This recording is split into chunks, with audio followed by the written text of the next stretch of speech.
तो आप उठा लीजिए जो है जो अखबार है पिछले 20, 25, 30 दिनों का अखबार उठा के पढ़ लीजिए। मतलब बिहार पुलिस मानती है कि आपराधिक घटनाओं में वैसी बढ़ोतरी नहीं हुई है जिस तरह मैं बिल्कुल मैं डेटा दे रहा हूँ साहब। ये डेटा जो है ये इंडिया में सबसे अच्छा है। हम भी तो बहुत लोगों से बात करते हैं। 15 हेड्स के अंदर कमी आना महीने के अंदर या हर तरह से एनालिसिस कर तो लिया। अरे भाई 2018 से कर लिया, 19 का कर लिया, 20 का कर लिया, नवंबर से कर लिया, जनवरी से नवंबर का उसका कंपैरिजन कर लिया। अरे किसी में तो कमी आया, किसी में तो बढ़ोतरी होगी तो ना मैं बोलूंगा कि बढ़ोतरी हुई है। हाँ 19 के डेटा में बढ़ोतरी है जिसकी आप चर्चा नहीं करते कभी। एक मिनट अरे बात होने दे बेटा। 2019 की जो बढ़ोतरी उसकी बात क्यों नहीं करते आप लोग? जो डेटा दिख रहा है। तो मैं बार बार कह रहा हूं ये जो बारंबार रिपीट करने पर वेग बात करके असत्य को सत्य नहीं बनाया जा सकता। अगर पुलिस में हमारी कमी है हम मानेंगे ना। सबसे पहले मैं मानने को तैयार हूं। अगर कोई कमी होगी तो ना। कोई केस की बात कर लीजिए 24 घंटे 48 घंटे में जितने भी संवेदनशील केस हैं उस पर पुलिस का बहुत ही मजबूत जो है वो कार्रवाई जो है वो हो रही है। उसी का ना ये परिणाम है कि मर्डर का चाहे हेड है, डकैती का हेड है, लूट का हेड है, बलात्कार का हेड है, सब में कमी आई है भाई।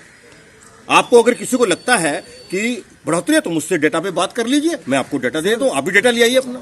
सर एक कमी तो आई है सर, लेकिन पटना में एक मिनट पटना में सर प्रिवेंशन के लिए क्या पुलिस का ये देखिए प्रिवेंशन का जो सबसे बड़ा एस्पेक्ट होता है। एक मिनट रुकिए ना, मेरी बात सुनिए। प्रिवेंशन का सबसे बड़ा जो आधार है वो सही डिटेक्शन है।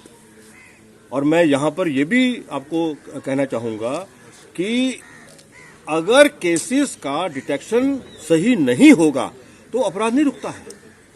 और सही डिटेक्शन करने के लिए हमें थोड़ी पेशेंस की जरूरत है और थोड़ी और ज्यादा मेहनत करने की जरूरत है। बहुत बड़ी बड़ी एजेंसीज भी बहुत बड़े बड़े केसेस को सॉल्व नहीं कर पाएंगे। आप जान रहे हैं अच्छे से, बिहार के अंदर आप जान रहे हैं भाई कितने केस ऐसे हैं जो सीबीआई के पास में गए हैं और उनका हल नहीं निकल पाया, ब्लाइंड रह गए केस। हम तो ये कह रहे हैं कि हमने तो मैक्सिमम केस में सबको सॉल्व करके रखा हुआ है। जो बहुत कम इक्का दुक्का तिक्का केस जो बच रहा है हम उसमें कर लेंगे। हमें पूरा भरोसा है अपनी पुलिस पर। अब आप बताएं। हाँ सर सवाल रुपेश मामले में है कि जांच किस स्तर पर चल रही है, कहां तक पहुंची है? नहीं देखिए ये मैंने जैसा बताया ये केस जो है ये बहुत संवेदनशील केस है और मुश्किल केस है। तो जब मुश्किल केस है तो हमारी जो जांच है वो मल्टीपल बिंदुओं पे चल रही है। और जांच की बात जो है वो जांच की बात शेयर नहीं की जाती है क्योंकि जब तक हमारे हाथ में कोई कंक्रीट चीज नहीं आएगी तब तक जो है वो जांच है।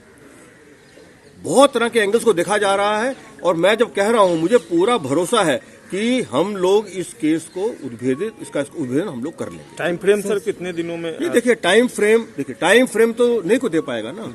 टाइम फ्रेम कौन आदमी दे सकता है जिसको पता है कि भाई फलाना क्रिमिनल है, हाँ ठीक है हम मेहनत करके 2-3 में कर लेंगे। अज्ञात में FIR है और कॉम्प्लिकेटेड मामला है, मैं बार बार कह रहा हूं और बहुत तरह की बात है इसके अंदर, हमें करने दीजिए।